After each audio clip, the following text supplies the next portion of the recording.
Organising chapter की 5th video है, जिसमें हम डेलीगेशन के बारे में पढ़ेंगे, उसके प्रोसेस के बारे में पढ़ेंगे, क्या उसकी इंपॉर्टेंस है, ये सब कुछ देखना है अभी हमें।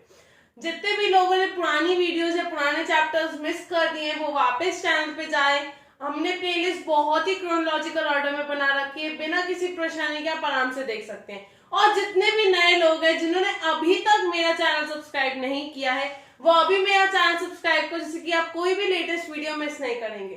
चलो आज की वीडियो स्टार्ट करेंगे डेलीगेशन के बारे में कि डेलीगेशन क्या होता है। आपको याद हो तो second chapter principles of management में हमने अथॉरिटी रिस्पॉन्सिबिलिटी पढ़ा था कि हमारी रिस्पॉन्सिबिलिटी उतनी होनी चाहिए जितनी हमारी अथॉरिटी एंड वाइस वर्सा। हमने डिसेंट्रलाइजेशन के बारे में पढ़ा था कि अपने सबऑर्डिनेट्स को थोड़ी पावर देना। आज हम इन दोनों को मिक्स करके पढ़ेंगे डेलीगेशन के बारे में कि डेलीगेशन क्या होता है। इसका मतलब होता है कि ट्रांसफर करना, क्या अपने काम को, अपनी अथॉरिटी को, किसको, अपने सबऑर्डिनेट को, यानी कि जो सुपीरियर से सबऑर्डिनेट में डाउनवर्ड ट्रांसफर होता है अथॉरिटी रिस्पॉन्सिबिलिटी का, उसको हम डेलीगेशन कहते हैं। That means granting of authority to subordinate to operate within the prescribed limits, यानी कि जितनी आपकी लिमिट्स है, यानी कि जितनी आपको अथॉरिटी दी गई है उसी के विद इन आपको काम करना है। तो ये है हमारा डेलीगेशन का मतलब। अब डेलीगेशन हमने पढ़ लिया कि होता क्या है। अब इसके स्टेप्स, इसके प्रोसेस या फिर इसके एलिमेंट्स देख लेते हैं कि what are the element steps या प्रोसेस ऑफ डेलीगेशन क्या इन्वॉल्व करता है। कि डेलीगेशन क्या होता है, डेलीगेशन क्यों किया जाता है। डेलीगेशन इसलिए किया जाता है कि वर्कलोड कम हो। जितने भी हमारे टॉप मैनेजमेंट के लोग कह लो या सुपीरियर्स कह लो जो आपके होते हैं, उनके पास कितना सारा काम है। पॉलिसीज फ्रेम करना है, प्लान्स बनाना है, काम देखना है, ऑर्गेनाइजेशन को एज अ होल उन्हें देखना है।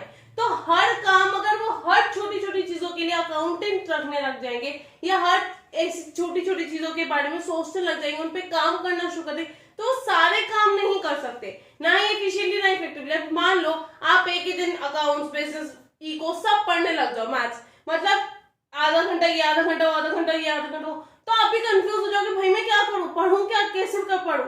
तो वही चीज है टॉप मैनेजमेंट के साथ। अगर वो हर चीज को एक साथ देखना शुरू कर देगा, एज अ होल वो हर चीज, छोटी से छोटी चीज का ख्याल रखना शुरू कर देगा, तो उसके पास काम बहुत ज्यादा बढ़ जाएगा। और जैसे जैसे उसका काम बढ़ जाएगा उसकी एफिशिएंसी, उसकी इफेक्टिवनेस खत्म हो जाएगी। तो अपना वर्कलोड खत्म करने के लिए टॉप मैनेजमेंट या फिर सुपीरियर्स ये डेलीगेशन करते हैं। अब देखते हैं इसके एलिमेंट्स, इसके प्रोसेस, इसके स्टेप्स इन्वॉल्व क्या करता है। मैंने आपको बताया था कि 3 मेन चीजें हैं यहाँ पे। रिस्पॉन्सिबिलिटी यानी कि जिम्मेदारी आपकी, देन हमारी अथॉरिटी। अब रिस्पॉन्सिबिलिटी है तो अथॉरिटी तो आएगी आएगी। अब जब अथॉरिटी आ ही गई है तो अकाउंटेबिलिटी भी आएगी। ये 3 चीजें आपके पूरे ऑर्गेनाइजेशन चैप्टर के बेसिस है। इनको लेके ही पूरा ऑर्गेनाइजेशन चैप्टर एक्चुअली चलता है। रिस्पॉन्सिबिलिटी, अथॉरिटी, अकाउंटेबिलिटी, ये ही है डेलीगेशन के 3 एलिमेंट्स, स्टेप्स या फिर प्रोसेस कह लो। अगर रिस्पॉन्सिबिलिटी है तो अथॉरिटी चाहिए ही चाहिए, और अगर अथॉरिटी है तो आपको अकाउंटेबिलिटी भी क्रिएट करनी पड़ेगी। यानी कि रिस्पॉन्सिबिलिटी को क्या चाहिए, अथॉरिटी, और अथॉरिटी के लिए हमें क्या होना चाहिए, अकाउंटेबिलिटी, यानी कि कौन किसके लिए आंसरेबल है ये पता होना चाहिए। समझ में आ गया। अब रिस्पॉन्सिबिलिटी क्या होती है, यानी कि जो आपने काम दिया है, ऑब्लिगेशन एक सबऑर्डिनेट की कि हाँ आपको इतना काम करना है, या फिर ये आपके फंड्स है, ये सारी चीजें हैं, ये फाइल आपको इतनी खत्म करनी है इतने टाइम पीरियड में। तो ये क्या है, ये एक सबऑर्डिनेट को जिम्मेदारी दी गई है। रिस्पॉन्सिबिलिटी हमेशा अपवर्ड फ्लो करती है, यानी कि हमारा जितना भी सुपीरियर है, मतलब हमारे जितने भी सुपीरियर्स हैं उनके लिए सबऑर्डिनेट रिस्पॉन्सिबल होगा। That means subordinate will always be responsible to his or her superior. मतलब अब रिस्पॉन्सिबिलिटी अपवर्ड डायरेक्शन में चलती है, अथॉरिटी हमारी अप्रोक्सीमेटली डाउनवर्ड डायरेक्शन में क्यों होती है? क्योंकि कुछ अथॉरिटी हम डेलीगेट कर देते हैं, यानी कि हम दे देते हैं अपने सबऑर्डिनेट को, जिससे कि वो आराम से अपनी रिस्पॉन्सिबिलिटी कर सके। अगर मैंने आपको एग्जांपल दिया हो, एक सेल्समैन है, उसको कुछ सेल करने हैं, लेकिन उसको परमिशन नहीं दी गई कि वो मार्केटिंग मैनेजर के साथ डील कर सके। हमने रिस्पॉन्सिबिलिटी तो दे दी उसको, लेकिन अथॉरिटी नहीं दी, तो वो काम नहीं कर पाएगा। अगर आपको याद हो तो अथॉरिटी रिस्पॉन्सिबिलिटी वाले चैप्टर में जो हमने प्रिंसिपल किया था, उसमें मैंने आपको पॉजिटिव और नेगेटिव इफेक्ट्स बताए थे। तो वहां आपको बताया था कि अगर अथॉरिटी ज्यादा है, रिस्पॉन्सिबिलिटी कम, तो मिसयूज होगा। रिस्पॉन्सिबिलिटी ज्यादा है, अथॉरिटी कम, तो डिले होगा। वही चीज है कि हमने रिस्पॉन्सिबिलिटी दी है तो अथॉरिटी भी हम उसको उतनी देंगे। हमारी ये फ्लो करती है टॉप टू बॉटम। समझ में आ गया? अब आते हैं अकाउंटेबिलिटी। अकाउंटेबिलिटी का एक वर्ड याद रख लो, आंसरेबल। क्या? आंसरेबल। कौन किसके लिए आंसरेबल है, या कौन किसको जवाब देगा, कौन किसके लिए एक्चुअली वर्कर है जो काम कर रहा है। मान लो आप काम कर रहे हो, आपकी टीचर ने पूछा आप काम करके लाए हो, तो आप उनको आंसरेबल हो कि हाँ मैं काम करके लाया हूं। वही चीज है अकाउंटेबिलिटी में, that you are answerable to whom।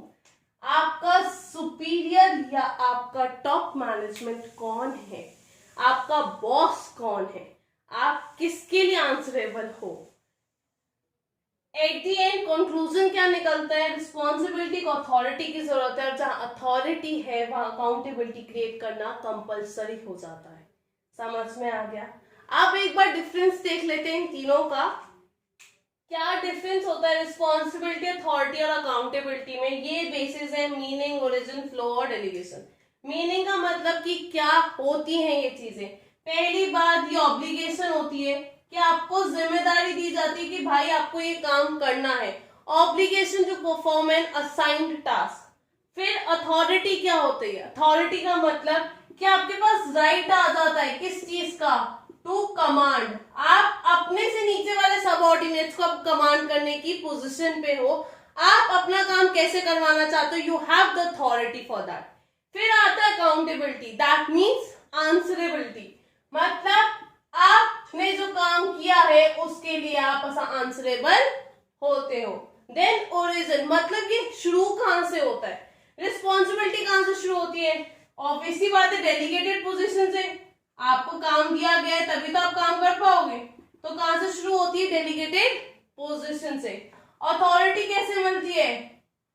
Formal position से, यानी कि आप अगर मैनेजर के पोस्ट पे हो और आपसे जो नीचे वाली पोस्ट है आप उस पे हो, तभी तो आपको डेलीगेशन मिलेगा, तभी तो आपको अथॉरिटी देगा मैनेजर, वरना क्यों देगा? अगर आप रैंक वाइज, अगर हमारी पोजीशन है 1 2 3, आप फर्स्ट रैंक पे हो, ये थर्ड रैंक वाले को थोड़ी ना अथॉरिटी दे दोगे कि सेकंड वाले के ऊपर हुक्म चलाएगा, नहीं दे सकते। आप सेकंड वाले को ही राइट दे सकते हो कि हाँ आप थर्ड वाले के ऊपर हुक्म चला सकते हो। तो आपकी अथॉरिटी अराइज फॉर्मल पोजीशन से होती है। देन अकाउंटेबिलिटी कह लो या फिर आंसरेबिलिटी कह लो, वो कैसे अराइज होती है? वो होती है रिस्पॉन्सिबिलिटी से। यानी कि जैसी आपको रिस्पॉन्सिबिलिटी मिली गई है, वैसी ही आपके ऊपर एक फर्ज कह लो या आपके ऊपर एक प्रश्न आ जाता है कि that you have to answerable to your boss. Then flow, यानी कि अपवर्ड होता है, डाउनवर्ड होता है, यानी कि सुपीरियर टू सबऑर्डिनेट और सबऑर्डिनेट टू सुपीरियर। रिस्पॉन्सिबिलिटी का आपको बताया था अपवर्ड होता है, यानी कि सबऑर्डिनेट टू सुपीरियर। अथॉरिटी का डाउनवर्ड होता है, तभी तो आपको अथॉरिटी दी गई है, सुपीरियर टू सबऑर्डिनेट। अकाउंटेबिलिटी हमेशा ही सबऑर्डिनेट टू सुपीरियर होता है। क्यों? आपसे नीचे वाले लोग ही आपके लिए अकाउंटेबल होंगे, ऊपर वाले नहीं होंगे, उनके लिए आप होंगे, ये रूल होता है। फिर आते हैं डेलीगेशन। क्या हम इन तीनों को सबको डेलीगेट कर सकते हैं, कि छोटी पदवी के लोगों को बांट सकते हैं, या फिर कुछ ही पार्ट इसमें से डेलीगेट हो सकता है? इसका मतलब ये है कि रिस्पॉन्सिबिलिटी को हम इंटायरली डेलीगेट नहीं कर सकते, नहीं कर सकते, यानी कि पार्शियली होता है। अथॉरिटी पूरी तरीके से डेलीगेट हो सकती है, हाँ it can be delegated. Accountability बिल्कुल भी डेलीगेट नहीं हो सकती। क्यों? क्योंकि आप आंसरेबल हो, दैट मीन्स आप हो, there is no if and but in it. अब आप एक बार देख लो, रिस्पॉन्सिबिलिटी, अथॉरिटी और अकाउंटेबिलिटी को हमने किन 3 पार्ट्स, किन 4 बेसिस पे डिफरेंशिएट किया है। That's all for today. Thanks for watching. Do subscribe, like and share the video as much as you can.